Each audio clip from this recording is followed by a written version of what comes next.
재난 관련 전문가도 좀 연결을 해서 재난 전문가 연결해서 좀 이야기를 들어보도록 하겠습니다. 이영주 서울시립대 소방방재학과 교수님 연결되어 있습니다. 나와 계시죠?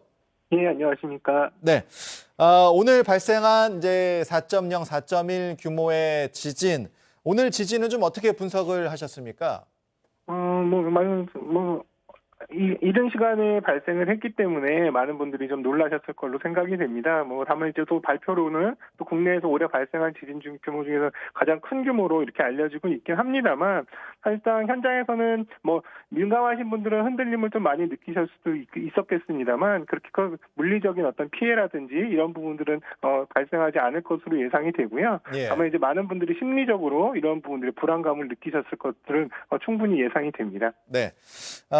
지진이 발생하는 경우에 대피 요령을 먼저 좀 자세하게 말씀을 좀 해주시죠. 예, 앞서 다른 지진 전문가분께서 말씀하신 것처럼 지진이 발생해서 흔들림이 이제 막 발생하는 과정에서는 이동이라든지 대피 자체는 오히려 더 위험할 수가 있거든요. 예. 그렇기 때문에 본인이 있는 위치에 따라서 안전한 대피 요령 이런 것들을 좀 따르시는 게 맞을 것 같은데요. 우선 본인이 이제 실내에 있는 경우에 이런 강한 흔들림 또 지진이 이제 발생한 상황이라면 건물 세대 밖으로라든지 건물 밖으로 대피는 좀 어렵고요. 본인이 있는 위치 실내에서 탁자라든지 의자 혹은 또 침대 밑 이런 쪽으로 들어가서 일단 낙하물로 받을 수 있는 피해를 피해로부터 본인 몸을 보호하는 것이 이제 가장 중요합니다. 예. 또 혹은 주변에 이제 이런 탁자라든지 이런 것들이 없는 경우에는 가급적이면 벽이 많은 장소, 그래서 혹시라도 건물이 무너지거나 이랬을 때도 이런 부분들 보호를 받을 수 있는 이런 이제 장소로 이동하는 것이 좋은데요. 대표적인 것들이 이제 공간의 크기에 비해서 병량이 많은 곳이 이제 화장실 같은 곳이거든요. 예. 그렇기 때문에 이렇게 탁자라든지 이렇게 몸을 낮춰서 숨길 수 있는 곳이 없다면 이런 이제 화장실이나 이런 곳으로 이제 대피를 하시는 것이 오히려 안전하실 수 있다 싶고요. 이러한 과정에서 이제 혹시라도 이제 지진이 한 1분에서 2분 정도 지나면 이제 흔들림이 대부분 멈추게 되는데 이 이후에 이제 건물 바깥으로 대피를 하셔야 되기 때문에 이런 대피하는 과정에서 문을 항상 열어두셔야 혹시라도 붕괴라든지 변형에 의해서 문이 안 열려서 대피를 못하는 상황들은 막으실 수가 있습니다.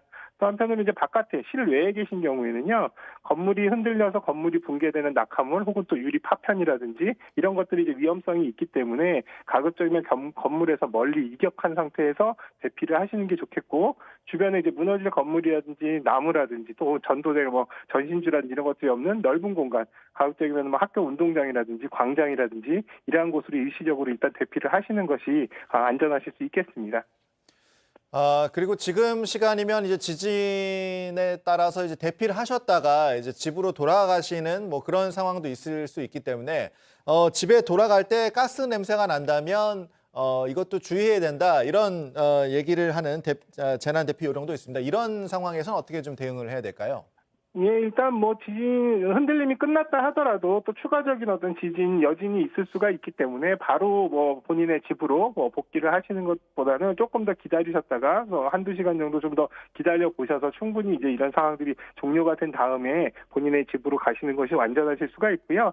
가신 이후에는 말씀하신 대로 이제 이런 가스 냄새가 나든지 인천 배관 같은 것들이 또 지진의 흔들림에 의해서 탈락하거나 균열이 생겨서 가스 누출 같은 것들도 예상할 수 있기 때문에 집에 가셔서 바로 불을 사용한다거나 이러시게 이전에 충분히 환기를 시키시는 것들, 그리고 또 이제 배관 상태라든지 이런 부분들을 좀 다시 한번 확인하시는 것들, 이런 것들은 좀 중요하겠습니다. 또 한편으로는 흔들림에 의해서 고정 상태가 상당히 이제 약해진 전등이라든지 선반이라든지 이런 것들은 이를테면 흔들림이 없더라도 약해진 상태에서 탈락해서 오히려 이제 다칠 수 있기 때문에 이렇게 이제 집기들의 고정 상태 이런 것들은 집으로 돌아가셔서 다시 한번 확인하시는 것들이 중요하겠습니다.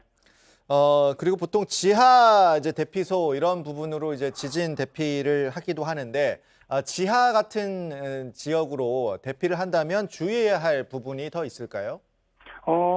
무조건 지하로 내려가시는 건 상당히 위험할 수 있습니다. 이를테면 일시적인 흔들림에 의해서 일단 지진이 강하지 않아서 건물 붕괴까지 이어지지 않는 상황이라면 대피가 가능할 수도 있겠습니다만 건물이 이제 훼손되거나 변형되거나 혹은 또 일부 또 이렇게 이제 무너지는 이런 상황이 된다면 지하에 있는 경우에 오히려 이제 고립되거나 이럴 수 있기 때문에 오히려 더 위험할 수 있거든요. 그래서 가급적 이동해서 대피가 가능한 상황이라면 오히려 이제 건물 바깥으로 대피를 하시는 것이 훨씬 안전할 수 있고요. 그럴 여력이 없는 상황에서 불가피하게 지하로 대피를 하시는 상황들이 발생할 수 있는 것들은 어쩔 수 없는 상황이라고 봅니다. 대신에 이제 평상시에 지진의 지하 공간이라 하더라도 지진 대피 장소로 지정되어 있는 공간들이 있거든요. 그래서 이러한 지정된 공간은 평상시에 확인을 하셔서 이렇게 임시적인 대피소로 활용하시는 것은 가능할 것으로 보입니다.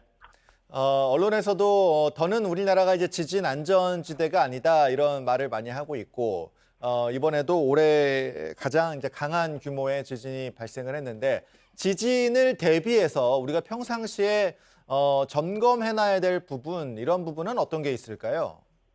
일단 지진 같은 경우는 아무리 대비한다 하더라도 강한 지진에 노출됐을 때 외력이 굉장히 강하기 때문에 완벽하게 막을 수 있거나 또 일단 발생 자체를 우리가 억제할 수 있는 상황들은 아니거든요. 그렇기 때문에 우리가 이제 생활 속에서 이렇게 이제 안전을 위해서 확보해야 되는 몇 가지 것들을 좀 잘 점검하시고 체크하시면 좋겠는데요. 우선 가정 내에서는 가구라든지 선반 또 좀 대형 가전제품, 조명기구 이런 것들이 이제 고정 상태를 항상 철저히 하셔서 지진이 발생했을 때 흔들림에 의해서 이런 것들이 낙하하면서 발생할 수 있는 피해를 좀 예방하는 부분들 좀 필요하겠고요. 또 그릇이라든지 생활집기 이런 것들은 가급적이면 이제 서랍이나 혹은 또 문이 있는 진열장에 보관하는 것도 하나의 방법일 수 있겠습니다. 또 건물 이제 외부에 설치되어 있는 입간판이라든지 건물에 이제 추가적으로 설치하거나 매달아 놓은 이런 이제 시설물이라든지 이런 것들은 주기적으로 고정 상태를 좀 잘 점검하실 필요가 있겠고요. 또 건물이라든지 또 우리 집 내에 이런 균열이 발생한 부분이라든지 이런 부분들 또 노후화돼서 좀 상태가 안 좋은 부분들은 평상시에 확인하셔서 보수를 좀 철저히 하시는 것이 필요합니다.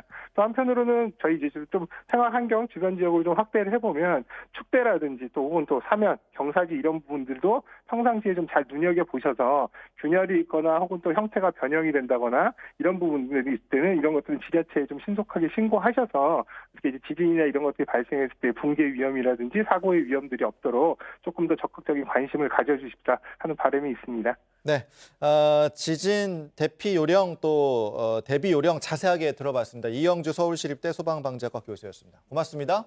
예, 감사합니다.